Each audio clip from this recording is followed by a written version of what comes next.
ಈ ಪವಿತ್ರ ಶ್ರೀ ಪದ್ಮಾವತಿ ಅಮ್ಮನವರ ದೇವಾಲಯವು ಕರ್ನಾಟಕದ ಶಿವಮೊಗ್ಗ ಜಿಲ್ಲೆ ಸಾಗರ ತಾಲೂಕಿನ ವಡನಬೈಲು ಎಂಬ ದಟ್ಟ ಅರಣ್ಯ ಪ್ರದೇಶದಲ್ಲಿದೆ. ಇದು ಜೋಗ ಜಲಪಾತದಿಂದ ಸುಮಾರು 10 ಕಿಲೋಮೀಟರ್ ದೂರದಲ್ಲಿದೆ. ಈ ದೇವಾಲಯವನ್ನು ಯಾರು ನಿರ್ಮಿಸಿದರು ಎಂಬುದಕ್ಕೆ ನಿರ್ದಿಷ್ಟ ಐತಿಹಾಸಿಕ ಮಾಹಿತಿ ಲಭ್ಯವಿಲ್ಲ.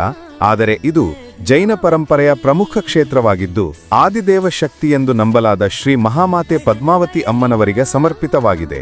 ಪುರಾಣ ಕಥೆಯ ಪ್ರಕಾರ ಇಲ್ಲಿ ದೇವಿಯು ಹುತ್ತದಲ್ಲಿ, ಅಂದರೆ ಹುತ್ತ ಪದ್ಮಾವತಿ ಎಂದು ನೆಲೆಸಿದ್ದಾಳೆ ಎಂದು ನಂಬಲಾಗಿದೆ. ಇಲ್ಲಿ ದೇವಿಯು ಬಳೆ ಪದ್ಮಾವತಿ ಎಂದು ಪ್ರಸಿದ್ಧಳಾಗಿದ್ದಾಳೆ. ಭಕ್ತರು ತಮ್ಮ ಇಷ್ಟಾರ್ಥಗಳು ಈಡೇರಿದ ನಂತರ ದೇವಿಗೆ ಬಳೆಗಳ ಹರಕೆ ಅರ್ಪಿಸುವುದು ಇಲ್ಲಿನ ವಿಶೇಷ.